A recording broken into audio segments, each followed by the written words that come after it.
A entrevista do dia. A entrevista do dia hoje... Aumenta o retorno só um pouquinho, querido. A entrevista do dia hoje é com o doutor Eric Marques, não é? Deixa eu ver se ele já está na linha com a gente para conversar conosco. Doutor Eric, cadê o vídeo do doutor Eric e também o áudio? O senhor nos ouve bem, doutor?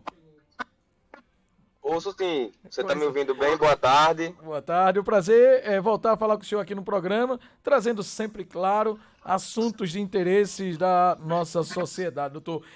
Hoje a gente vai falar sobre as doenças que dão direito ao auxílio-doença ou aposentadoria por invalidez no INSS, não é? E aí a gente poderia começar falando quais doenças dão direito ao auxílio-doença ou por aposentadoria por invalidez do INSS, doutor. Boa tarde, Cristiano. As doenças que dão direito ao auxílio-doença ou a aposentadoria por invalidez são aquelas doenças que deixam o trabalhador que é vinculado ao INSS, ou seja, aquele trabalhador que paga o INSS pelo menos há 12 meses, que fica impossibilitado de trabalhar, né? Então aí ele tem que apresentar para o INSS um atestado médico, né? Informando que aquela doença deixa ele incapacitado de poder trabalhar. E aí o que diferencia o auxílio-doença da aposentadoria por invalidez é justamente a modalidade da incapacidade, se é temporária ou permanente, né? Se for temporária, ela vai ficar como auxílio-doença, né? E se for permanente, esse segurado do INSS, que é aquela pessoa que trabalha de carteira assinada ou que paga o carnezinho do INSS, né, todo mês, ou que é MEI, essa pessoa ela vai poder ficar em casa para se recuperar, né? Uhum. E aí, se for temporário, vai ser o auxílio-doença. Se for permanente, fica a aposentadoria por invalidez, né? E aí, nessas duas modalidades, elas exigem que você faça uma perícia, né? Assim, de forma...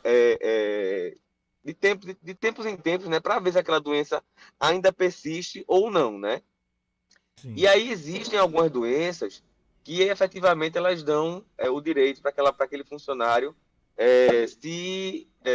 se aposentar e não passar mais por perícia, né? Uhum. Que são algumas doenças que são Parkinson, tuberculose, alienação mental, cegueira, a AIDS, né? Que é diferente do vírus do HIV, né? Que a AIDS é quando aquela pessoa tem o vírus do HIV e não se cuida, e aí termina virando a AIDS, né?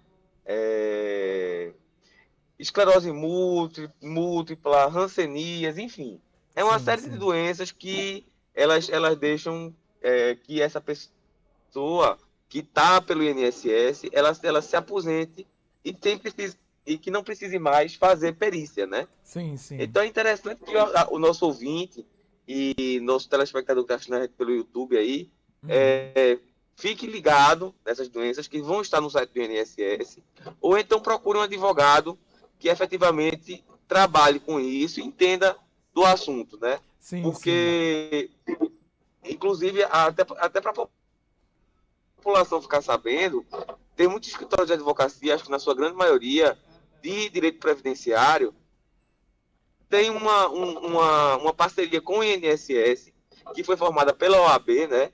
E essa parceria aí, a pessoa indo até o escritório de advocacia, ela não vai precisar comparecer na registro do INSS, né? Uhum. O advogado faz tudo para essa pessoa, aí fica só na pendência da perícia, se for efetivamente preciso. Doutor Eric, como estão a questão dos prazos, né? Eu conheço pessoas que estão aí há mais de 4 anos tentando conseguir o auxílio, outras tantas que tiveram o auxílio suspenso e não retomou mais. Como é que está essa questão dos prazos? Quanto tempo, em média, leva para uma pessoa conseguir, por exemplo, um auxílio-doença ou uma aposentadoria por invalidez? Essa pergunta é bem interessante, Cristiano, e eu queria até colocar aqui qual é o prazo legal para que o INSS forneça uma resposta, né? Uhum. O ideal era que fosse o mais possível, né? Sim, Porque sim. se essa pessoa está doente e é segurado do INSS, efetivamente ela deveria ter esse amparo rapidamente concedido, né? Aham. Infelizmente, aí a gente a gente passou muito tempo sem nenhuma fila de INSS, mas infelizmente isso mudou, né? E aí se agravou mais ainda por conta da pandemia. Por lei, eles têm até 90 dias para fornecer o seu resultado da sua perícia, né? Uhum. Mas o INSS tem demorado um pouquinho mais, né? E aí cabe mais uma vez a gente colocar a importância do advogado previdenciário, né? Para que, se caso demore mais do que 90 dias, esse pedido de auxílio-doença ou de aposentadoria por invalidez, ele não seja concedido, o advogado entraria com uma ação chamada de mandado de segurança para agilizar esse tipo de solicitação. Aham. O seu Ricardo, ele é de Casa Amarela, no Recife. Ele disse que trabalhou numa empresa de ônibus durante 29 anos. Foi demitido e conseguiu um auxílio porque ele não estava podendo trabalhar. E aí a empresa desligou ele. E aí ele ingressou com auxílio doença, porque tem um problema na perna, e começou a receber o auxílio. Ele disse que em 2020 esse auxílio foi cortado. Ele já tem 29 anos de contribuição, nem conseguiu se aposentar, nem está recebendo auxílio, nem pode trabalhar. O que fazer numa situação como essa, doutor? Procurar um advogado previdenciário, né? Uhum, Que para que esse advogado faça uma ação, para que esse benefício seja restituído uhum. e, dependendo da análise da idade dele, do tempo de contribuição e de como foi efetivamente anotada a carteira dele, Sim. o advogado vai poder dizer como é que vai ser essa aposentadoria dele aí, tá? Se Aham. vai ser aposentadoria, se vai ser auxílio-doença. Então, essa dúvida do ouvinte aí, ele é bem Recorrente. interessante, porque é muito bom falar sobre isso, porque cada caso é um caso, né? Então Sim. não é só o tempo de contribuição, ele tem um tempo de contribuição, mas a gente tem que ver se ele tem idade também, né? Aham. Sobre o auxílio-doença, se efetivamente ele está doente e não consegue trabalhar, o INSS tem que manter ele no aviso, né? Sim, No, sim. no, no auxílio, perdão. Uhum. Ô, doutor, houve o chamado pente fino do INSS e que acabou cometendo muita injustiça também. Pessoas que, de fato, tinham que ter o benefício cortado porque já estavam em condições de voltar ao trabalho, mas também houve casos de tantas outras pessoas que não conseguiram ou que tiveram o benefício cortado e que não têm a mínima condição de trabalhar. O que fazer numa situação como essa? Quando você tem um benefício cortado, mesmo o INSS sabendo que você não tem o mínimo de condição de retornar ao trabalho. A mesma resposta que a gente deu agora ao ouvinte, né? É procurar um advogado previdenciarista que ingresse com ação contra o INSS para que seu benefício seja reativado, ou então aquele benefício que foi negado, que o benefício seja implantado, né? E aí esse advogado ele vai ajudar o segurado a agilizar o seu benefício, né? E a efetivamente recebê-lo. Aham. E com relação à da entrada, para quem está dando entrada pela primeira vez, qual o procedimento? Se faz necessário também levar ou ter a participação de um advogado previdenciário? Um cidadão comum hoje, ele consegue dar entrada sozinho? Consegue dar entrada sozinho, tem a facilidade do advogado, né?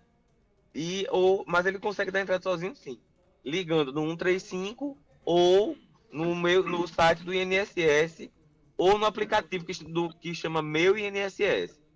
Aham.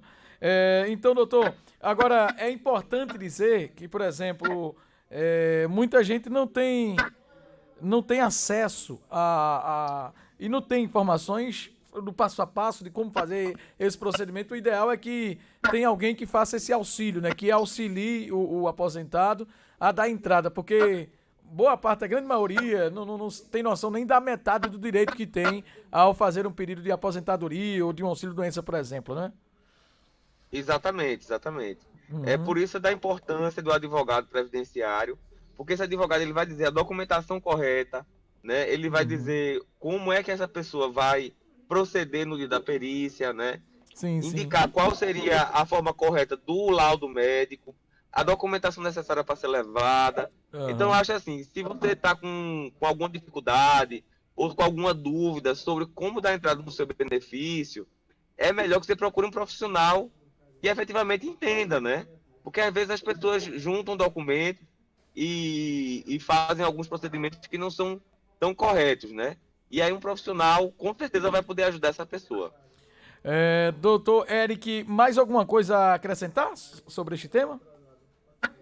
Não, eu acredito que a gente já explorou bastante o tema, né? Aham. É, e aí é interessante também colocar aqui, há uma diferençazinha aí entre auxílio-doença, mais uma diferença entre auxílio-doença e Aham. aposentadoria por invalidez, Sim, sim. porque no auxílio em relação a valor, né? O Hum. auxílio-doença, ele pega o seu salário todo e você recebe como se tivesse recebendo o salário de fato, né? Sim. Quando você estava trabalhando.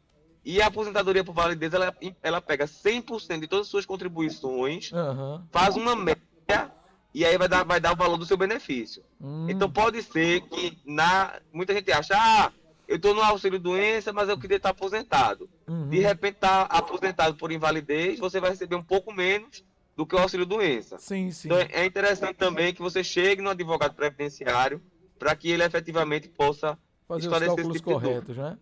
Exato. Doutor Eric, nós queremos agradecer a sua participação. No final, qual a rede social para quem quiser ter mais esclarecimentos, entrar em contato com o senhor? Joia. Minhas redes sociais, Facebook e Instagram é @ericmarquesadv, @ericmarquesadv. O WhatsApp é o Uhum. 983532909, Repita. Isso. 83532909 Aham. ou 998995671. Repita de novo, o último. 998995671. Perfeito. Doutor Eric Marques, obrigado pela sua participação conosco. Um ótimo dia para o senhor, tá bom? Eu que agradeço, um forte abraço, muita saúde para todo mundo. Valeu, doutor Eric, falando sobre aposentadoria por invalidez e auxílio-doença, a diferença entre elas e como solicitar a sua.